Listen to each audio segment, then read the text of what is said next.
galfadhigii koobaad ee golaha wakiilada cusub ee Soomaaliland ayaa saaka ka furmay xarunta baarlamaanka waxaana fadhigaasi ka soo xaadiray 81 mudane oo kamid ah 82 xildhibaan ee la soo doortay dhawaan waxaana fadhigaasi furay oo shir gudoomiyihii hore golaha wakiilada ee xilka ka degay Baashe Maxamed Faarax kadib waxa la wareegay gudoomiyaha maxkamadda sare Aadan Xaaji Cali oo dhaariyay 81 mudane ee ka soo xaadiray fadhigaasi gudoomiyaha maxkamadda sare ayaa u yeedhay xildhibaanka ugu daada weyn xildhibaanada fadhigaasi ku sugnaa waxaana loo yeedhay xildhibaan Yaasiin Xaaji Maxamuud Xiir Faratoon waxaana yeedhmadaasi ka biyadiiday oo buuq ka dhaliyay xildhibaanada isbahaysiga oo horkacayo xildhibaan Cabdirasaaq Khaliif Axmed kamid ahaa tartamayaasha shir gudoonka.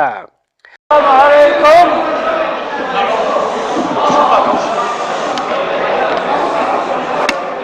Gudoomiye waxaan leeyahay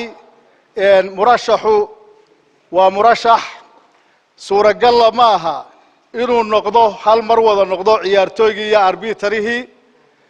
sharci u ogolaanayaan inaan waraaqahayga intaan u dhiibo uu cod ii qaado oo isagu yiraahdo codkaygiina anaa tirinaya codkaagina anaa ku tirinaya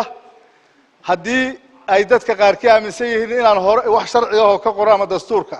ama xeerku aanay jirin waxa looga gudbaa curfiga sida dhaqanku yahay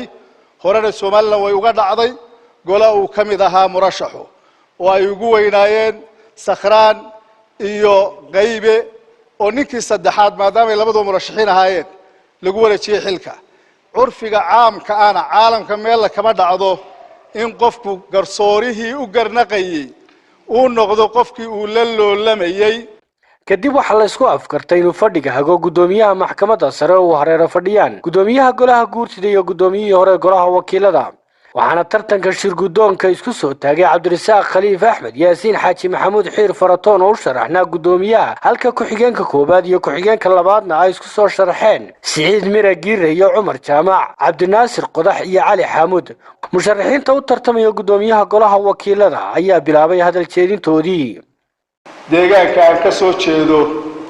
iyo dalkiisa intiisa kale way kala go'an yihiin waxaan isleeyahay waxaad noqon kartaa bridge-kii isku xidhi lahaa dalka intiisa kale iyo deegaanka aad ka soo jeedo haddii la ii doorto masabka aan soo doortay gudoomiyaha golaha wakiilada waxaan maskaxda ku hayaa in golahanu kobco oo uu hore u maro oo isagu uu yeesho capacity ama awoodii iyo tayadii uu dalka wax kaga qaban lahaa isla mar ahaanta uu ka qayb qaato horumarka dalka kadib waxa la gudagalay codayntii waxaana ku dhawaaqay natiijada ay kala heleen gudoomiyaha maxkamadda sare Aadan Xaaji Cali Axmed oo fadhigaasi gudoominayay Yaasiin 39 xildhibaan Cabdirasaaqna waxa la 42 gudoomiyahannimadii golaha wakiilada waxa ku guuleystay Cabdirasaaq guuleystay xildhibaan Cali Xamuud Jibriil oo helay 43 cod wax Cabdinaasir Yuusuf Qodaxna wuxuu helay 38 cod golaha wakiilada Soomaaliland ayaa noqonaya golihii shanaad waxaana noqonayaan golihii labaad ee lagu soo doortay cod shacab